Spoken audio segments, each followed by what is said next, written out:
All right, started recording the meeting.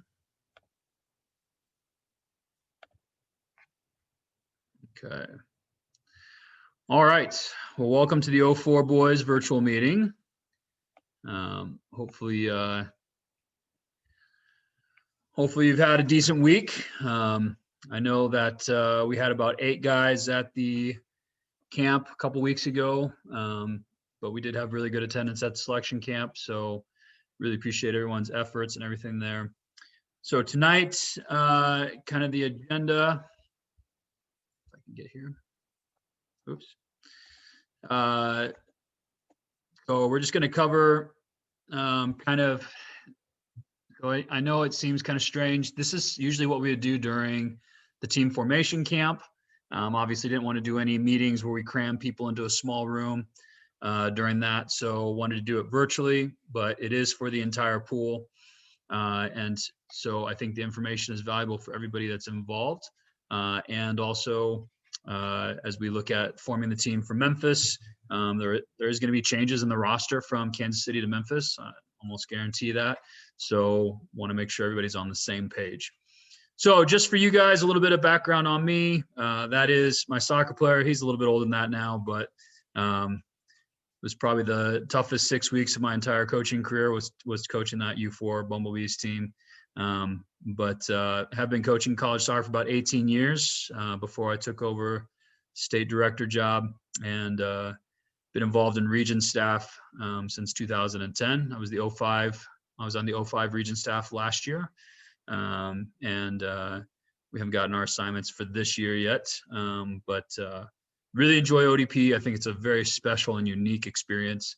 And the biggest thing is it's what you make of it, right? So, I mean, you can have great coaches at the state, region level, even at the national level. And honestly, it still comes down to what you make of the experience. So want to make sure that first and foremost, we understand what we're trying to get out of this, what the purpose of everything that is we're doing, so you guys can get the most out of it, okay? Regardless of what level you get to in the ODP experience. All right. Okay, real quick. Always like to cover the philosophy of ODP. Always like to make sure that we're on the same page. So the motto of ODP, train to develop, play to win. Always about the development process. This is not the pinnacle of your soccer career, hopefully, being a part of Nebraska State ODP. And I don't mean that in any way as far as it is the peak of your career if you make it to the Midwest or you make it to the national. No, being 16, 17 years old, this should not be the pinnacle of your soccer career, right? Everything is leading up to something else. And so hopefully all of you have a long soccer career ahead of you. And eventually, if it's like me playing men's pickup soccer or, Sunday night leagues and stuff like that, and being involved and giving back to the game, this is just a small part of the journey. And I think it's a unique and interesting part of the journey being a part of ODP. But again, it's just part of the process. So always training to develop, and we always play to win and compete. When we go down to Kansas City, we want to compete, okay? And the biggest thing is just trying to do our best, to prepare for it, show our best when we get there. But ultimately, for me, the biggest thing is how do we get better from that experience? And how do you get better from the team camps? And how do you get better from selection camp? Whichever phase that it is that you get to, for me, ultimately, it's what are you doing to get better because of that phase, okay? All right, the philosophy for U.S. Youth Soccer ODP, identifying players, the highest caliber on continuing consistent basis, which will lead to increased success for the U.S. national teams in the international arena. Ultimately, ODP was developed to help identify players and develop players at the highest caliber for the youth national teams, right? And so, been a part of Midwest Region Camp when we were with the O2s down in Florida, training right next to the U17 national team, and they pulled over our goalie for a couple training sessions. Then 10 days after we left the interregional competition, they gave him a call and brought him back down because they needed a goalie in the U17 national pool. And so ultimately that ODP served its purpose that year. And so continuously it's a process of trying to raise the level of the national teams and identifying players. But we know that the percentage of players that actually get to that point, so all the years that I've been a part of Midwest region staff, that was the only year that we ever had a player pulled from our Midwest team to join the national team. And so what is the purpose of this? The purpose of this program of Nebraska State ODP: identify and provide opportunities for high potential players, that is you, facilitate your development, and expose you to the next level of your chosen path. And again, everybody's path could be different. Next path for you could be just playing, intramural soccer in college, or club soccer, or playing collegiately, or playing professionally. We don't know. But ultimately, we want to help raise you up and develop you as individuals to your highest potential. And each person's potential is going to be different. Okay. So this is part of that process. It's one step in the process. It's a unique complementary step in that process, but it is one step in the process, and it's not everything. Just so you guys, I know I presented this before during selection camp, but just to make sure that we're all on the same page, Nebraska ODP State Pool, that is what you guys are currently a part of. We will compete and identify players that will be invited to the Midwest region camp and be a part of the Midwest pool for the 04 boys. Last year, I think we had about 60 something boys at the 04 camp. I know that we had about 105 in the 05 camp last year for the Midwest, and the Midwest region encompasses 14 states.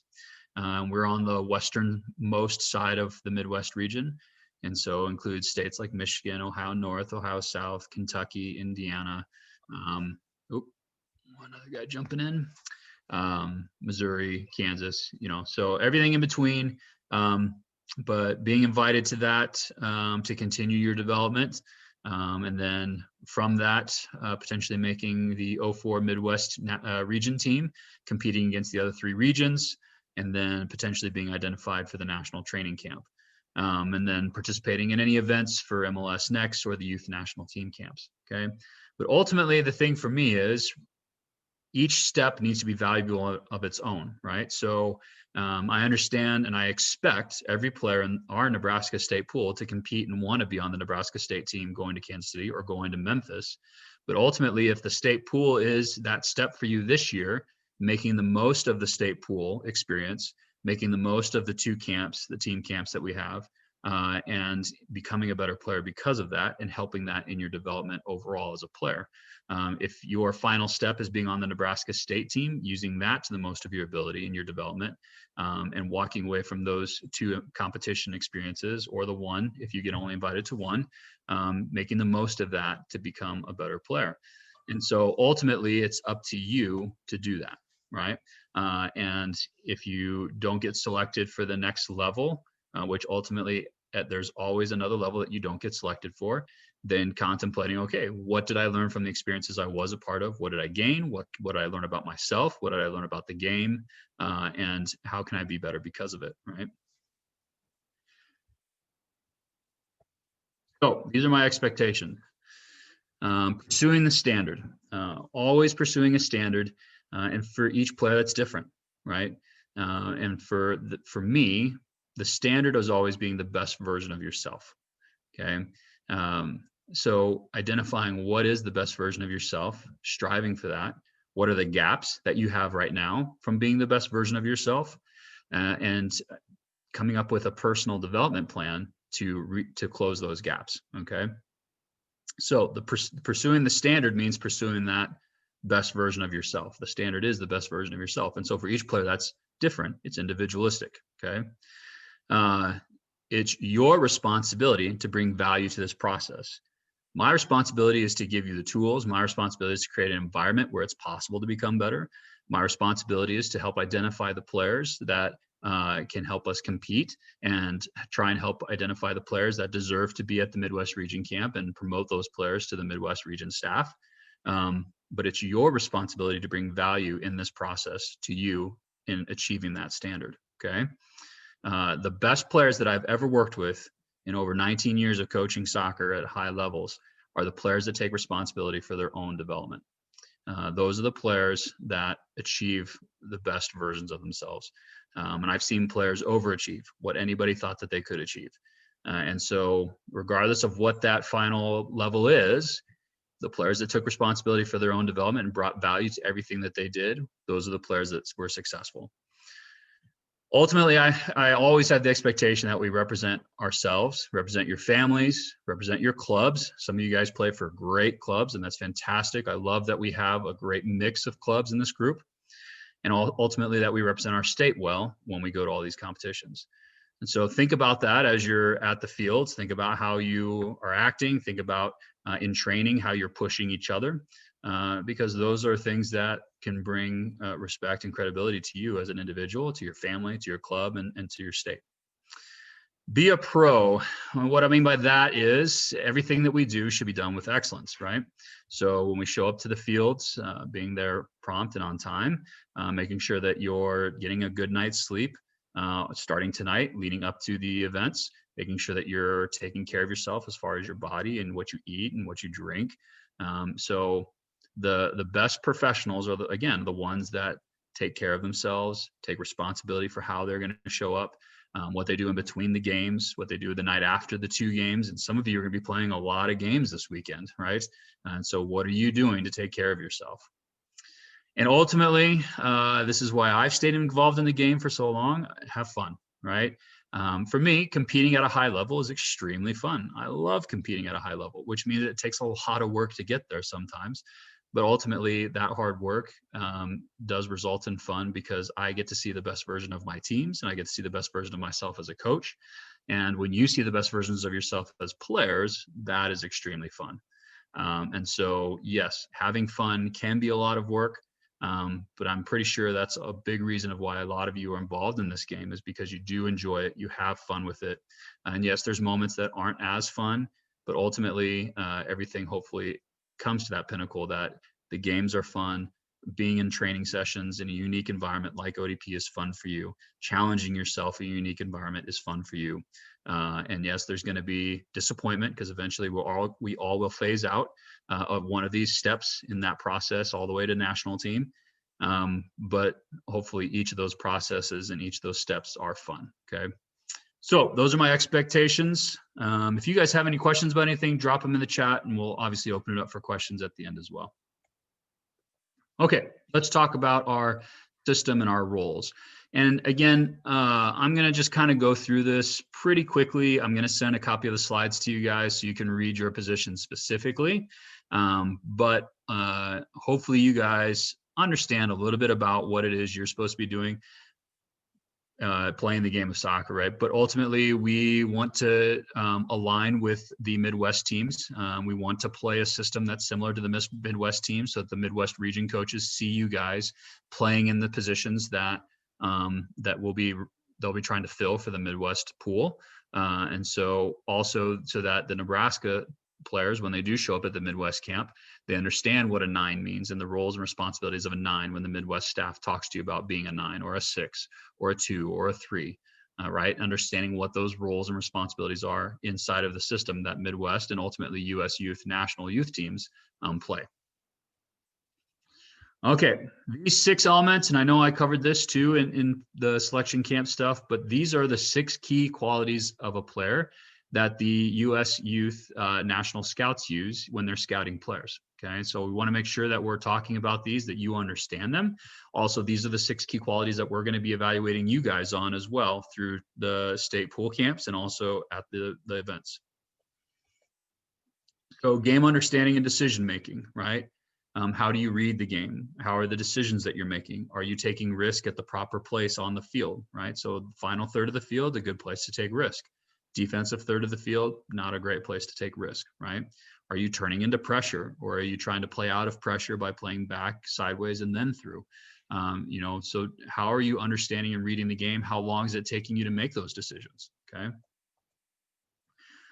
Do you take initiation and are you proactive, right? So it can be stuff off the field as well, right? Who gets the warm-up going? Who grabs the ball and starts passing around? Who starts taking initiative on the field and organizing our team shape defensively? So all those different types of things, we want players to take initiative, be proactive, and organize their environment and get guys in the right spots. Are you focused for the entire game on your task, right? So, and even that means even when you're on the bench, are you dialed into the game? And that's a tough thing for your guys' generation, really tough. You guys have these cell phones. I don't even know where mine is. You guys have cell phones. You have technology that distracts you nonstop. It's really hard for you guys to focus. And it's something that you have to practice, right? So practice it during games. Practice it when you're on the bench. What do you need to focus on? And sometimes it's the ball, but sometimes it's not the ball. Okay. But we'll talk about that when guys are on the bench, and everybody's going to have a turn being on the bench. So everybody's going to have a turn on learning how to focus. For some of you guys who did not make the travel roster for Kansas City, you got to figure out how to focus during this presentation because you know you're not going to Kansas City, right?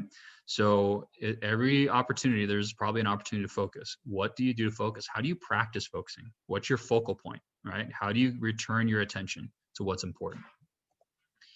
Optimal technical abilities, that'd be mastering of the ball. How do you prepare to receive the ball? The quality of the passes, quality of taking people on the dribble, quality of individual defending, individual attacking, and also optimal physical literacy and execution over a 90-minute game. And so again, understanding that especially during these years for guys, there's a lot of maturation going on. It's not linear. It's a bunch of ups and downs as you mature and as you grow, as you develop. But ultimately, we're trying to achieve optimal physical literacy and execution. And finally, a player that takes responsibility and accountable of their own development, right? And we keep coming back to that. It's the underlying one that's probably one of the more important ones.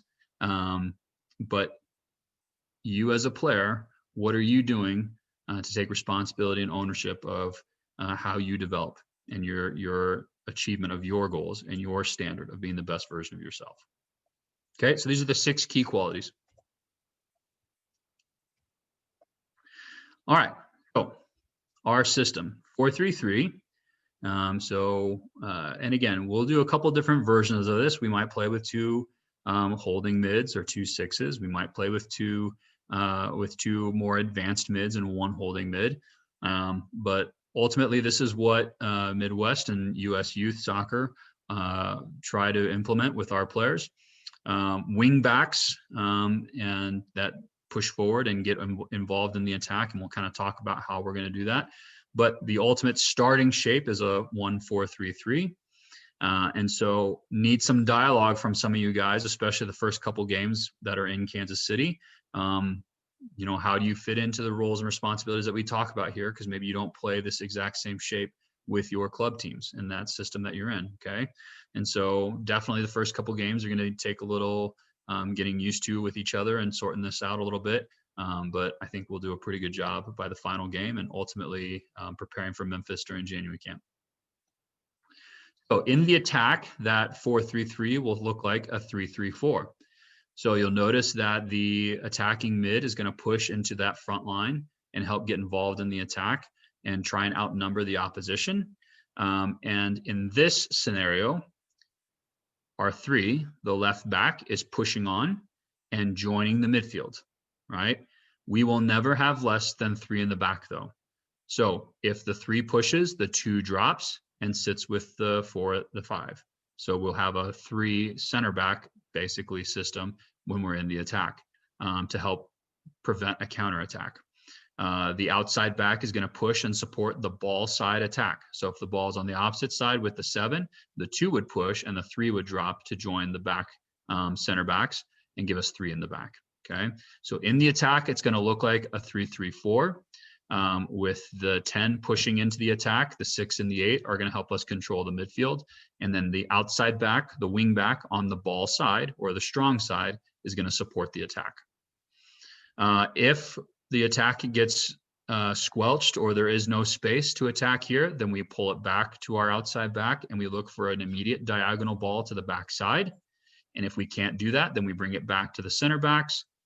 We go through the center backs, switch the point of attack, go the other side. During that time, the 3's dropping, joining the center backs, and the 2's pushing on to support the ball that he's played up the wing.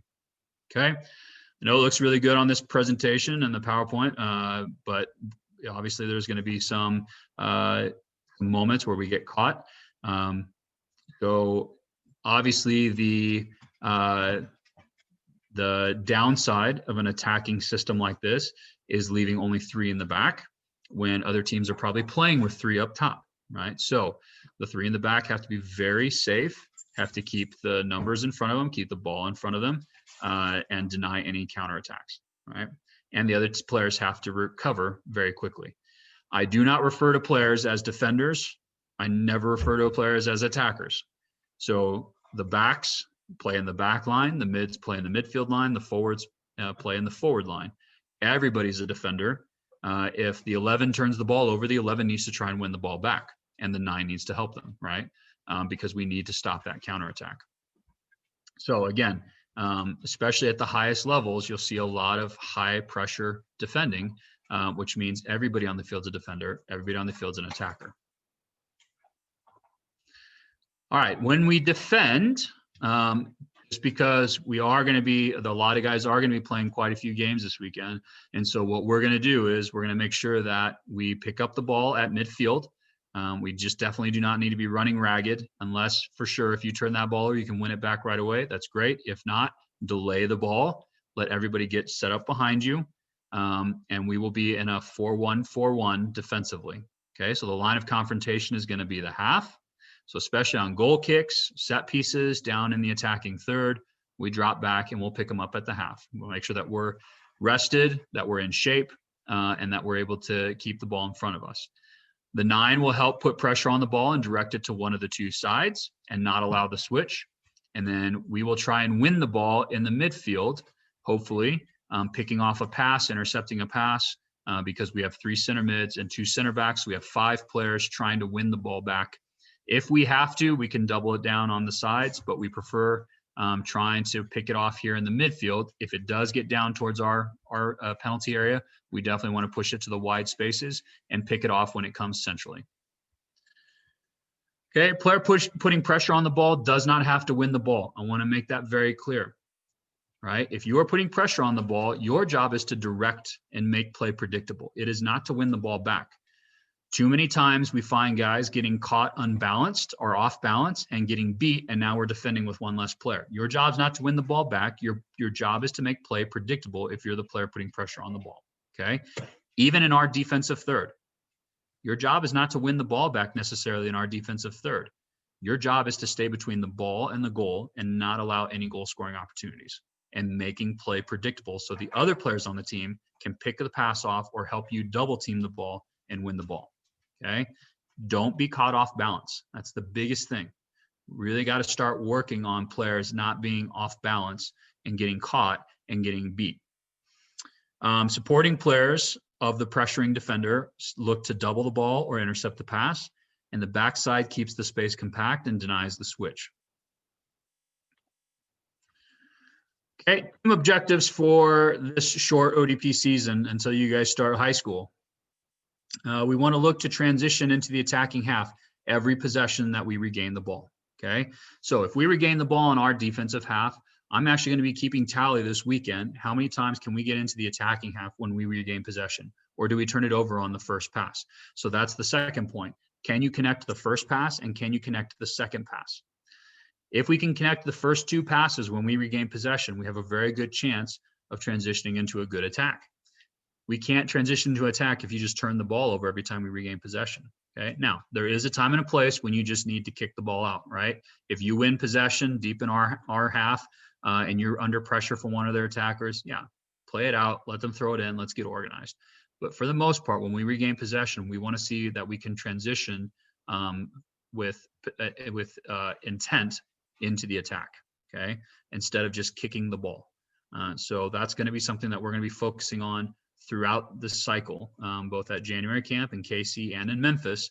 How well can we transition into the attacking half when we regain possession? Can we convert possession into scoring chances? So after we win the ball and get into the attacking half, now how many times are we in the attacking half? Does it result in a scoring opportunity? It's not going to be 100% of the time, right? But we want it to be at least 60, 70% of the time, and we'll see how it goes this weekend, and then we'll kind of reevaluate and set our goals for January camp in Memphis based on how it goes this weekend. But we want every time we win the ball and we're in the attacking half, we want to try and create scoring opportunities. And so we're going to keep track of how many times we actually do that. Those are our seasonal objectives from now until February. All right, here's our schedule for the guys going to Kansas City. So again, it's a packed schedule. Some of you guys have multiple games beyond what we have scheduled here. And so, again, I'm going to send this out to you guys. I would challenge you to bring your own soccer ball and a pump so you can pump it up and you can roll out Saturday night after your games. Or if you have a foam roller, bring that with you. I'll send you guys a YouTube video of rolling out, or a yoga if you want to do that. Very good for you to do that in between games. Also challenge you to do that Sunday night when you get home after sitting in a car for 3 hours on your way back from Kansas City, playing so many games over the weekend. Take care of your bodies. Be a pro, right? And how you eat and how you sleep, definitely important for you. Okay. We do have a special opportunity. Please mention it to the other age groups or the other teams. And I know that's hard if you have younger siblings that are on some of the other teams. A friend of mine did offer to take our team on a tour of Children's Mercy Park. And then they're not even supposed to be doing that right now, right, with COVID and stuff like that. So we do have to wear masks. We have to be careful. But I didn't want to turn it down. I know some of you probably have been on a tour before, but always neat to see what that next level looks like. And Sporting Kansas City definitely does it right. Their training center is second to none, especially with U.S. soccer being in the same facility. Unfortunately, we can't tour that facility, but we can tour Children's Mercy Park. So we will meet over there at 1:30 after our morning game on Saturday. Very important for me is, again, taking responsibility for getting value out of this ODP process. So even if you're in the state pool, you should be having a notebook, right? For me in coaching, I always have a notebook and my pen. You'll see me with it on the sidelines. Hopefully my pen does not freeze on the sidelines this weekend. But I'm always reflecting, always trying to learn, always trying to evaluate myself and the decisions that I'm making. And you should be doing the same things as a player. You should be evaluating, how did you do in selection camp? How'd you do in the team formation camp if you're one of the 8 guys that were there? And for the guys playing this weekend, what are you getting out of this weekend, right?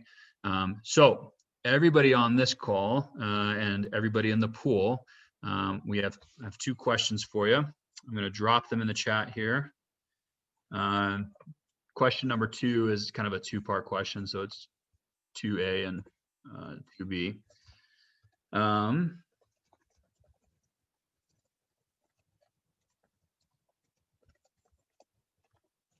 So again, this is for everybody in the 04 boys pool.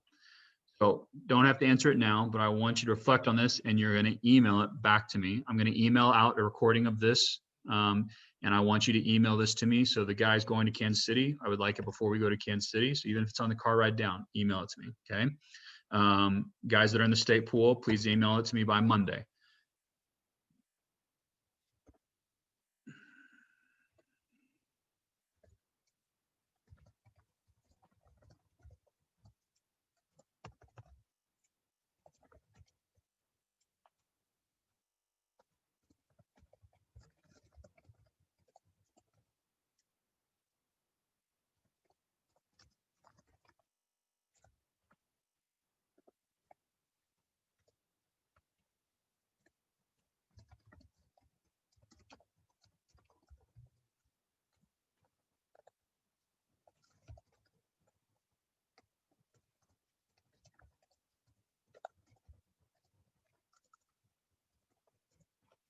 Okay, so those are our 2 questions, and number 2 is part A, part B. But what do you want to get out of ODP personally this year? Probably at least 2 things that you would like to get out of this experience, whether it's state pool or whether it's actually traveling with the team or making the region team. But what do you want to get out of it? Okay, and making one of those teams is not the objective. All right, what do you want to get out of it personally as a player or as a person, as an individual? What do you want to get out of the experience? And then so far, so between selection camp and team formation camp, what have you learned about soccer? And what have you learned about yourself? Okay. So always reflecting, always learning, always being tuned in and being self-aware of what you're getting out of it and what you can be doing better. Okay. So again, first question, what do you want to get out of ODP personally this year? Question 2A is, so far I've learned blank about soccer through the experience this year. 2B, so far I've learned blank about myself through this experience this year. And you're going to email those to me. And again, you'll get my email with this recording, and I'll put the questions in that email as well, and just respond with your answers, please. All right. What questions do you guys have for me?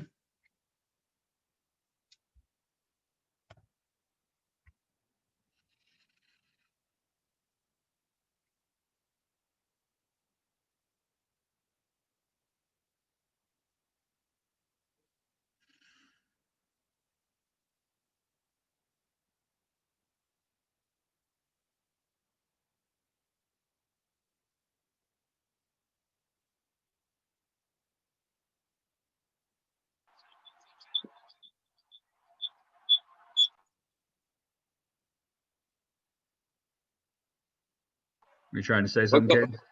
Yeah, what color jerseys do we wear? Yeah, so drop in the chat, put your name if you have not received your kits from Soccer International. Who has not received their kit? Do you know if you've received your kit?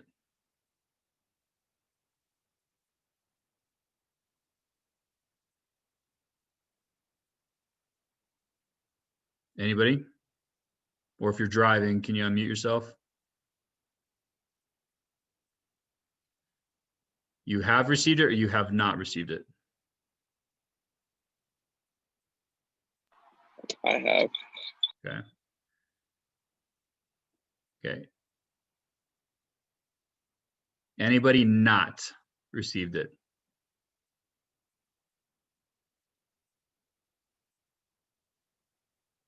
Okay. Well, I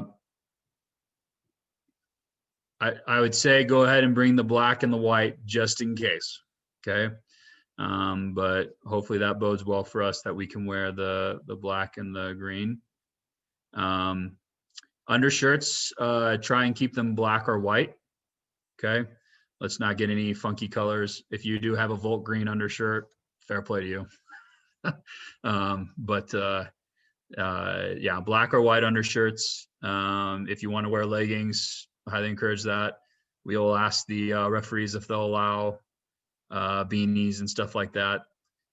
So dress warm. Want you guys to be safe. If you have field player gloves, please bring those along too. Hopefully we can wear the blacks and the greens then. Bring both to the first game. We're the away team for all the games. And I don't think any of the other states have green. So I honestly think we could wear either color. So in my mind, I'm thinking green, black, green, but I honestly couldn't tell you, depending on what the other teams. I mean, other teams probably might have black, but they're supposed to be the home teams, all three of the Missouri teams. So let's see. There was another question. What does taking care of your development involve more than just training? Yeah, that's a great question. So taking care of your development means that you're using technique, right? You're doing the individual touches. You're trying to find opportunities to watch the game and evaluate the game, and not watch the game just as a fan, but watching the game to learn, right? Taking notes on tactics. What tactics is this team running? What changes do they make from first half to second half? What is the player that's in my position doing to be successful? Taking notes on those things. Journaling after a training camp or after a team event. Journaling after practices with your club team. That's taking ownership of your development. Asking the question of your club coach, hey coach, what can I do to get better, right? Not an evaluation necessarily, but asking the question of, what did you think I did well? What do you think I could do better? That's taking ownership of your development. Getting in the weight room, right? Finding opportunities to work on speed training. And you don't have to pay for trainers. You don't have to pay for gym memberships. You can look stuff up on YouTube. And I mean, you guys are very fortunate compared to when I was growing up. I had to buy a book and I had to pay for a gym membership, to get information about getting faster and those types of things, or pay for a coach.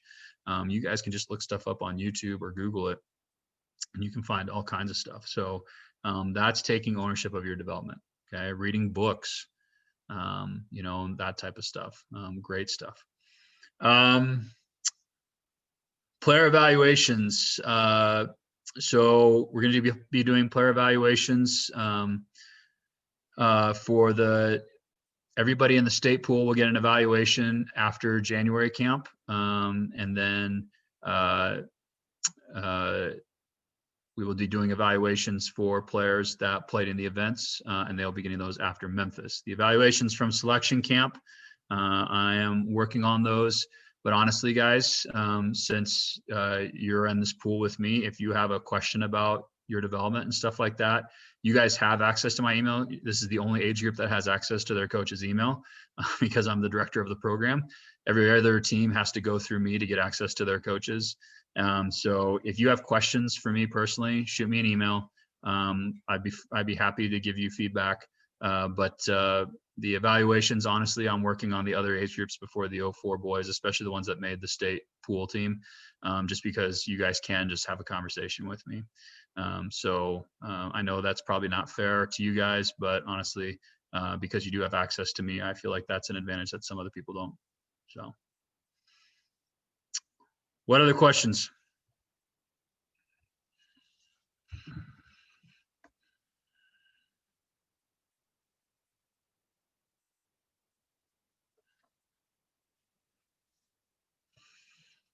Anything? Okay. All right, guys. I appreciate you jumping on tonight. I'm going to stick around for a couple more minutes if you guys have questions for me. But it is late. It is school night. So I will send out a recording of this, see how long it takes to process the recording, but I'll send you guys out hopefully an email tonight, if not tonight, in the morning, and with those 2 questions. All right, guys. Have a good night.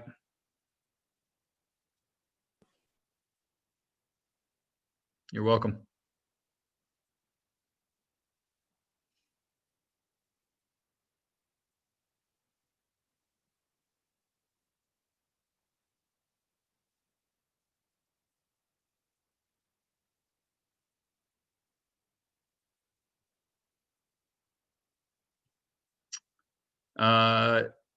I don't know if there's going to be recordings of the games. One of the other coaches has access to a system, but the state, we do not have a HiPod or anything like that. So it's kind of up to parents and coaches. We are going to be playing on field 1 for one of the games. So we would have a vantage point if anybody would like to record that game. But the tournament is not providing anything. And I personally don't have anything either.